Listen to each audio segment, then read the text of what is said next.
Buenas tardes a los compañeros de los medios de comunicación que acuden a la rueda de prensa por parte de Coalición por Melilla. El motivo es para anunciar algo importante que pensamos que merece nuestra atención, nuestra preocupación y es fruto de nuestra responsabilidad en la representación de la ciudadanía, sobre todo en los momentos en que vivimos. En este mes de agosto el Grupo de Coalición por Melilla ha estado trabajando intensamente para buscar una fórmula a modo de propuesta que pueda comprometer al Consejo de Gobierno, que pueda comprometer a los diputados de la Asamblea y combatir estos momentos difíciles en los que estamos, en la cual quiero recordar que se nos vienen los efectos colaterales y directos de una situación económica muy mala por la guerra de Ucrania, por la subida o la carestía de los combustibles, de la luz, del gas y, en definitiva, el efecto principal ha sido que Melilla es la primera comunidad de toda la geografía española que tiene la variación del IPC de alimentos más alto. Esto es muy preocupante en tanto que se conjuga con una ciudad que ya de por sí tiene las tasas de pobreza altas, el paro alto y los yacimientos de empleo todavía pendientes de definir. A pesar de que en 3 años este gobierno, ha logrado bajar el paro en 2.200, algo más de 2.200 empleos, en una población prácticamente igual, en torno a 86.000 empadronados, y además bajar las tasas de pobreza en 5 puntos. Es decir, a pesar de estos esfuerzos que ha hecho este gobierno, vuelvo a repetir, la situación es preocupante y, por lo tanto, nos ha llevado al Grupo Coalición por Melilla, que tenemos vocación de estar o de intentar estar cerca de la ciudadanía y priorizar políticas para que las desigualdades no sean notorias, trabajar un documento de 17 medidas que obviamente presentaremos primero al Consejo de Gobierno, después a la Asamblea, para que todos los grupos políticos pudieran consensuar, enriquecer o realizar la crítica, obviamente, a lo que nosotros proponemos para alcanzar 3 objetivos fundamentales. Primero, proteger las familias más expuestas y más vulnerables en esta crisis preocupante. Segundo, apoyar lo que es el núcleo del bienestar de la sociedad, que es el empleo, los jóvenes, en las mujeres, en nuestros mayores. Y tercero, visualizar y concienciar la verdadera realidad que acontece en nuestra ciudad a la hora de conjugar las propuestas con el Gobierno de la Nación. Por poner un ejemplo, ayer creo que fue noticia que el recibo de luz, lo que es el coste de la electricidad, se ha doblado tan solo en el último tramo a nivel nacional. Aquí en Melilla no solo tenemos un problema añadido,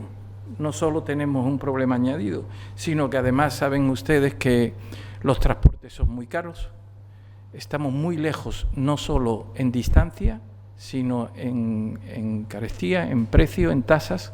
Es decir, un billete cuesta prácticamente como si uno se quiere desplazar al extranjero o a Europa, y los productos de primera necesidad obviamente sufren lo mismo. Es decir, venir a Melilla o traer los productos de primera necesidad a Melilla cuesta mucho. Si a esto se le añade que la frontera, la aduana comercial sigue cerrada y el comercio tradicional, que producía unos beneficios a la sociedad con poder adquisitivo bajo y que amortizaba de alguna forma ese IPC, pues lo que ha ocurrido es todo lo contrario.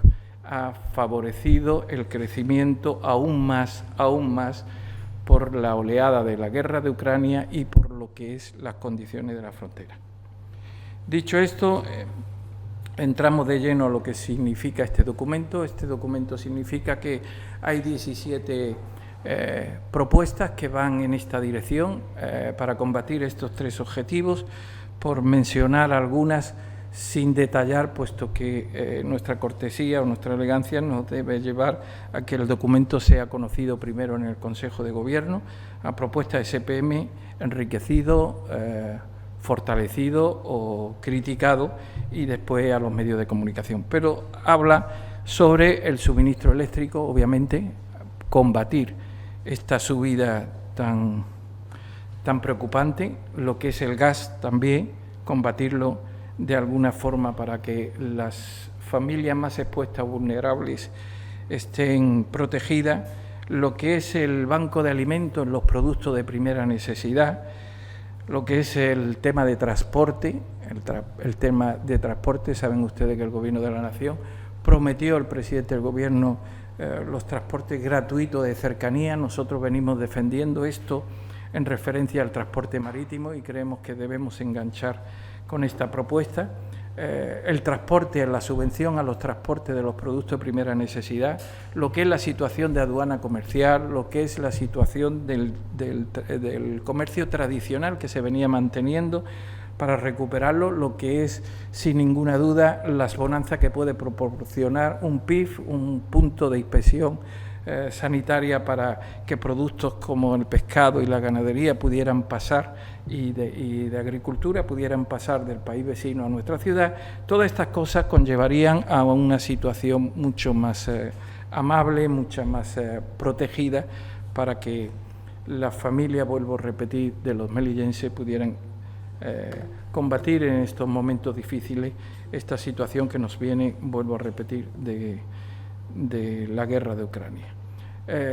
Hay propuestas de estos 17 puntos que ya están registradas en el Congreso de los Diputados, obviamente, que competen al Gobierno de la Nación, otras competen directamente al Gobierno de la ciudad y otras a la Administración Central.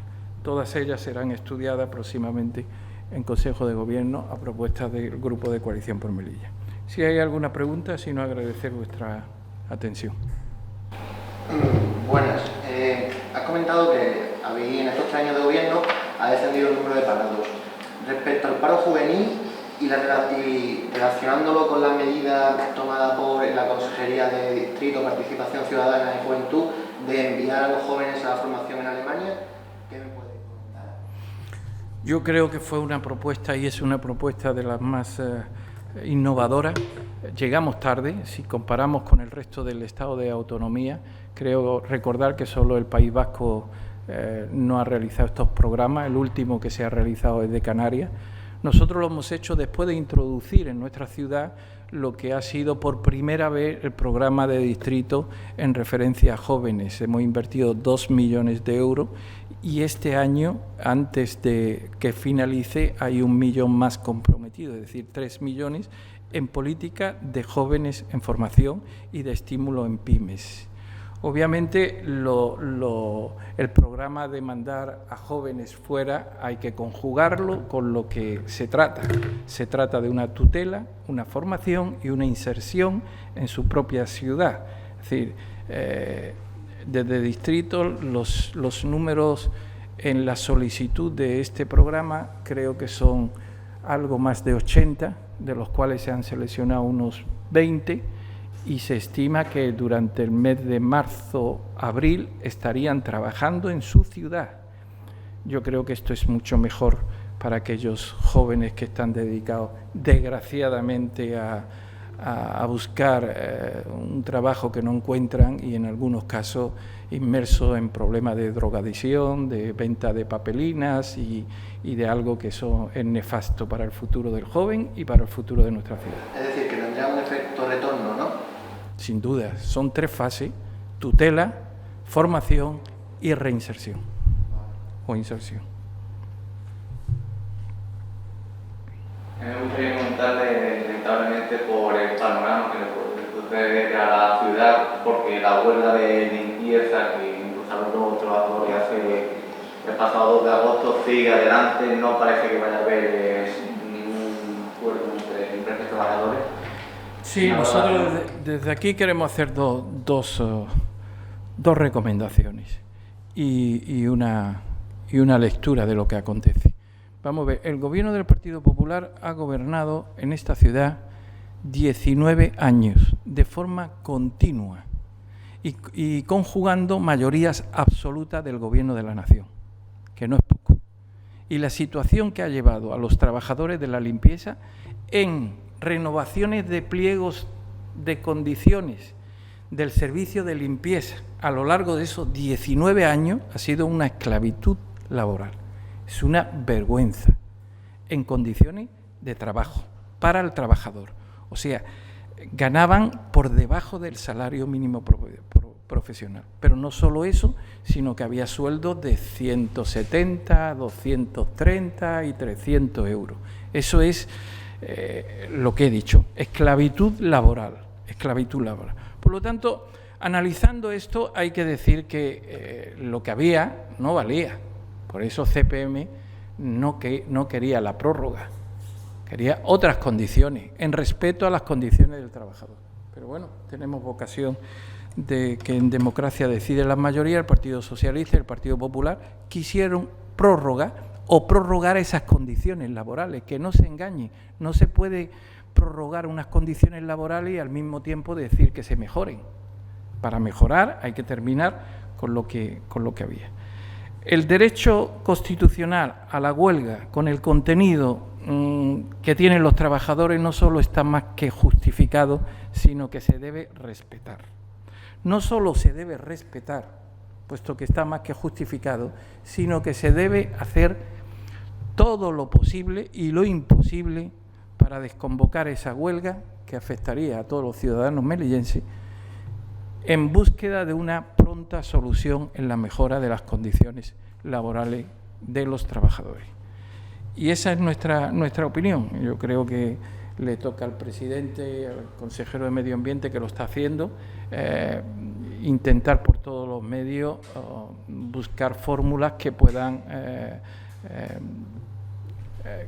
comprender y proporcionar las garantías suficientes al trabajador de mejoría para que esa huelga se desconvoque. Además de esta huelga que sigue adelante, en esta última semana se ha añadido también una advertencia por parte de los distribuidores de gusanos con dejar de prestar el servicio si no se mejora su situación económica, y también implican directamente a la ciudad, en concreto a la Consejería del Medio. Claro, obviamente nosotros hemos hecho una serie de propuestas que van en relación a esto, sobre todo porque la subida del IPC afecta a todos, más a los que no tienen ese núcleo que garantiza el bienestar de la sociedad, que es el empleo. Pero después van los tramos con poder adquisitivo bajo, los sueldos bajos, y después van subiendo hasta los que tienen poder adquisitivo alto, que obviamente van a sufrir muchísimo menos y van a tener menos conciencia de lo difícil que es esta crisis. Por eso le toca a los representantes legítimos del pueblo priorizar y garantizar que la brecha de desigualdades no sea mayor, sino menor, como estamos intentando combatir en los 3 últimos años. Presidente, ¿ya hay fecha para el congreso del partido? ¿Fecha nuestra? La verdad es que la tenemos que fijar ya, pero no hay fecha concreta, en tanto en que nos condiciona el contacto con toda la militancia. Sí que le puedo decir, a modo de aproximación a su respuesta, que prácticamente el 70% de la militancia se ha contactado ya con ella, queda un 30%, y automáticamente, en cuanto se tenga esa estimación de cumplir, se fijará la fecha. ¿Qué opinión le merece las críticas hacia la Consejería de Hacienda y Promesa sobre las ayudas de la línea 8 que se están produciendo esta última semana? Este gobierno es conocido por haber comprometido tanto dinero en pandemia y en crisis económica, y ahora nos toca en la guerra de Ucrania, a intentar combatir los efectos nocivos que pudiera tener en el único tejido productivo que tenemos, que son las pymes. Yo creo recordar que se ha comprometido más de 30 millones en las pymes. Y quiero recordar también que en ayudas directas o indirectas, compartidas del Estado, operaciones crediticias y recursos de la ciudad, se han comprometido más de 100 millones de pesetas.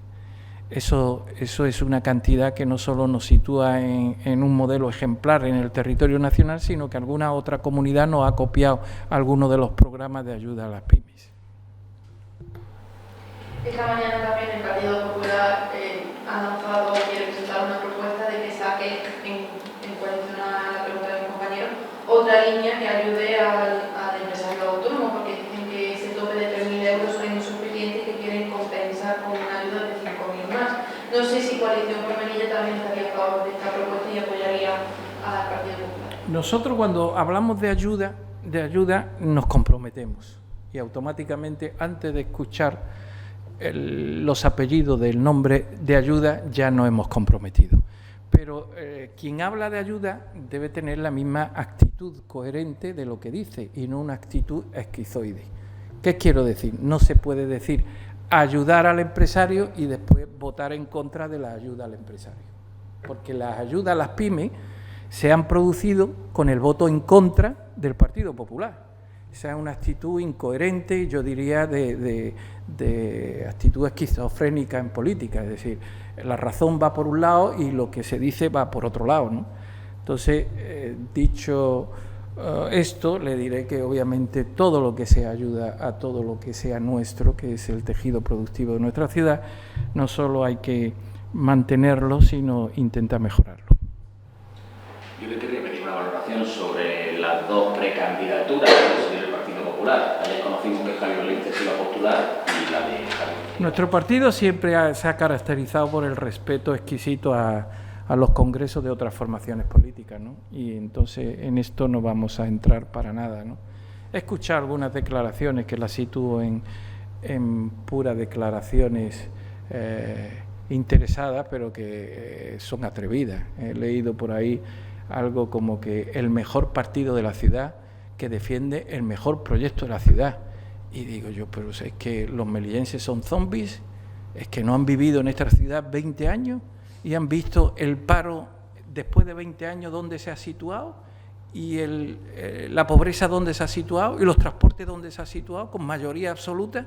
Hombre, decir eso es de un atrevimiento político digno de reconocer. Dicho esto, entre paréntesis, creo que son declaraciones de cara a la galería y que nuestro posicionamiento en respeto a los congresos de las formaciones políticas, en este caso Partido Popular o en otro caso fue el Partido Socialista, es exquisito y creemos que no hay que entrar para nada, sino todo lo contrario, desearle el buen transcurrir de la cultura democrática, que no es otra que contrastar opiniones y contrastar personajes en representación a la ciudadanía. La semana pasada el senador Carlos Mulet, de Compromís, que viene de CPM en el Congreso, criticó de alguna manera el desprecio del gobierno central hacia las lenguas regionales, en este caso Melilla del Tanacís, por no haber destinado ninguna inversión ni nada de euro para el impulso de esta lengua en el PERTE, si no me equivoco más. Quisiera saber si comparte esa declaración. Sí, claro que la compartimos, pero es que además va en línea contradictoria a lo que le recomendó ya en sucesivos informes la Unión Europea en protección de las lenguas minoritarias, que por cierto entra en el contexto de lengua minoritaria, pero en Melilla no es lengua minoritaria, la habla prácticamente más de la mitad de la población.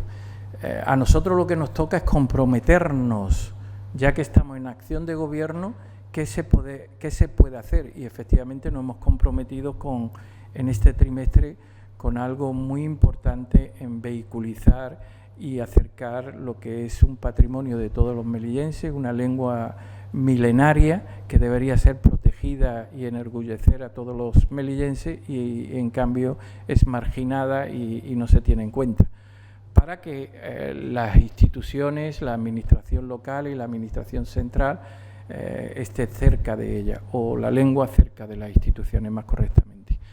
A partir de ahí también toca a lo que han hecho en el Congreso de los Diputados nuestros representantes en correa de transmisión, darle una bofetada en reivindicación lingüística a lo que obviamente demanda la Unión Europea, ¿no?